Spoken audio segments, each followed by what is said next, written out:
Hello everyone, my name is Wiam and welcome to another episode of Core. In the last episode, we examined the mysterious Nazca Plateau and all the amazing designs and executions in that area. In this episode, we're going to move to Egypt and explore the world of the Sphinx. When we talk about Sphinx, most people immediately imagine the Great Sphinx of Giza, which has the body of a lion and the head of a pharaoh. In fact, the Great Sphinx of Giza is not one of a kind. If we go and examine the definition of the word Sphinx, it simply means a mixed creature. If we look between the temples of Luxor and Karnak in Egypt, there are thousands of different types of sphinges. On this 3.8 kilometer walkway, we find a mixture of all kinds of animals, like tigers, birds, and even crocodiles. In this video, however, I want to dive deeper into the Great Sphinx of Giza, to learn more about its mysteries, to ask for its age, meaning, representation, and wander past the conventional knowns. But before we get started, if you guys are new to my channel, please make sure to subscribe as I make new videos every week. And each one just gets better than the one before. Take my word for it. Also, as usual, please go and support these other channels, as without them, my work would not be possible. Now, without further ado, let's get started. When we first see the Great Sphinx of Giza located next to the pyramids, we assume that it has always been visible. However, the Sphinx was actually for centuries buried under the sand and not visible. Even Herodotus, 450 BC, did not see the Sphinx because it was under the sand. Its body was repaired again and again during the New Kingdom by Ramses II's son, who was a great restorer called Khaem Wasset, and even in more recent times, they still are restoring it. It was only excavated fully in the year 1920. There is no debate amongst traditional archaeologists regarding the age of the Great Sphinx of Giza. They all agree that the face of the Sphinx depicts the face of the pharaoh Khafre because of the headpiece and the beard, which is how it was dated to 2500 BC. The Sphinx indeed had a beard at one point, which was broken off and sent to the British Museum as well as the Museum of Egyptian Antiquities. However, French archaeologist Vasile Dobrev asserted that the beard was not an original component of the statue, but a later amendment. He hypothesized that if the beard was an original element, it would have damaged the chin during its removal. When we examine the location of the Pyramid of Khafre compared to its causeway, we notice that it is at an angle compared to the causeway of the Pyramid of Menkaure and most other pyramids in Egypt. Traditionally, the ceremonial path leading to the pharaoh's pyramid runs due east in a straight line.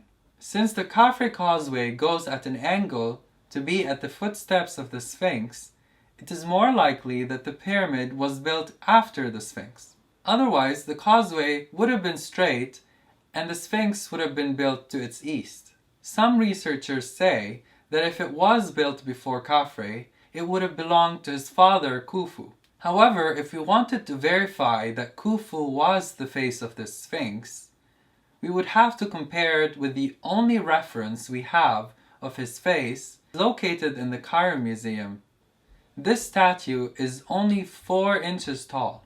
I find it very ironic that the builder of the second biggest pyramid in Egypt has the tiniest remaining statue. When we compare the two faces, we can see a bit of resemblance, especially if you squint really hard. But what makes more sense is the resemblance between Khufu's oldest daughter, Nefertiabit, and the Sphinx. If we compare Tia's ears, we see a stunning similarity. This would also make more sense culturally, as sphinxes were depicted as being female, as seen here in these pictures. These two sphinxes here are for Hatteferes II and that of Queen Hatshepsut. Furthermore, when we examine some old paintings of the Sphinx, like the 1801 and 1804 Luigi Meyer paintings, we notice that the features are soft and feminine. In several older sketches of the Sphinx, we can clearly see a female figure depicted.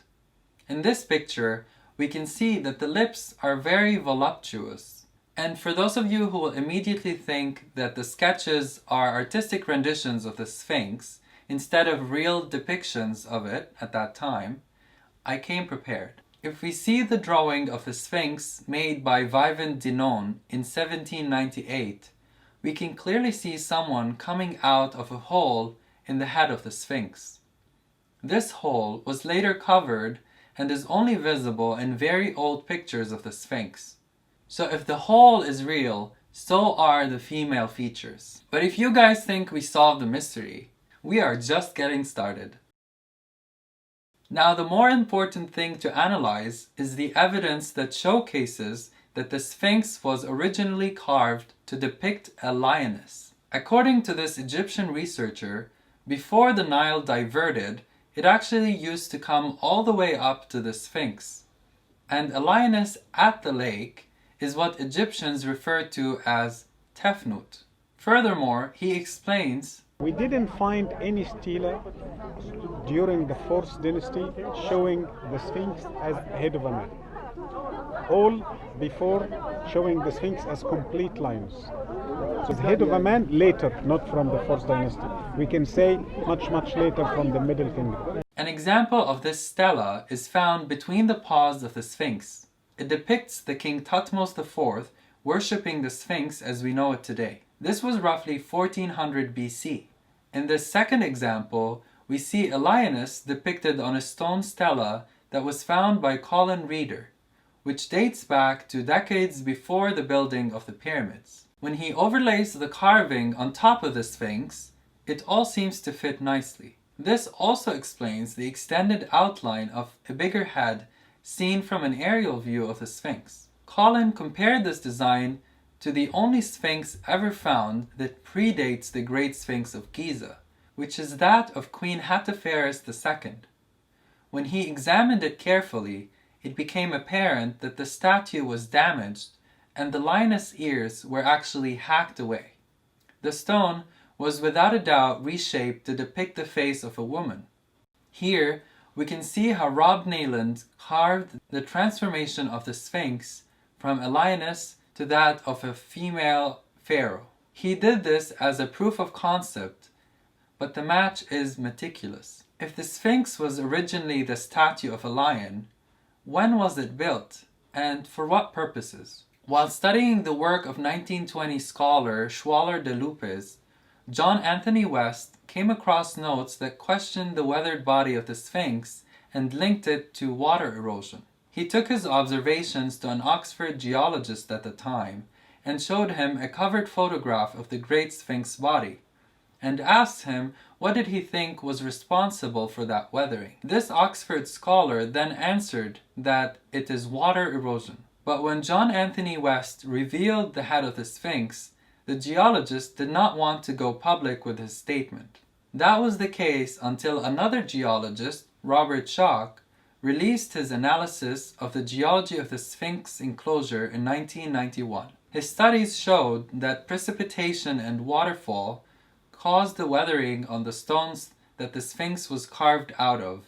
The question then arises, how do you have water beating down on stones in the Sahara Desert that has been around for 5,000 plus years? The logical answer is that the weathering happened before the desert was formed, which means that the Sphinx dates back earlier than 5,000 years. Based on some seismic analysis he did, he also theorized that the Sphinx could have been carved before the beginning of the current ice age, which is 12,000 years ago. With this estimate, the seismic data matches, and the rainfall count also matches the cuts to the Sphinx's enclosure, which has not been restored over the years, counter to the Sphinx itself. What I found extremely intriguing is the response that Robert Schoch received for his claims. As we can see on his Wikipedia page, at the very bottom, it says Mark Lenner has disputed Schoch's analysis, stating, "You don't overthrow Egyptian history based on one phenomenon, like a weathering profile. That is how pseudoscience is done, not real science. It's a shame that even in the 21st century, science is seen as a religion that has set boundaries to its practitioners. If you haven't seen the argument that Graham Hancock had with the Egyptologist Zahi Hawass about the Sphinx and its supposed age, you must watch and see for yourself the similarities between traditional archaeologists and that of dogmatic religious believers. No chance for them to even question their preconceived notion of reality. Moreover, inspired by Robert Bauval's work, Graham Hancock claimed that the Sphinx was linked astronomically to the constellation Leo. This theory was proposed because around 10,000 BCE, the Sphinx aligns perfectly with the constellation Leo in the sky and faces its own image on the equinox. However, given the cyclical nature of the precession of the equinox, every 25,772 years, we return to a similar position in the sky. So the Sphinx might have even been built in a previous cycle and date as far back as 37,772 years. How can we find out for sure then when was it built?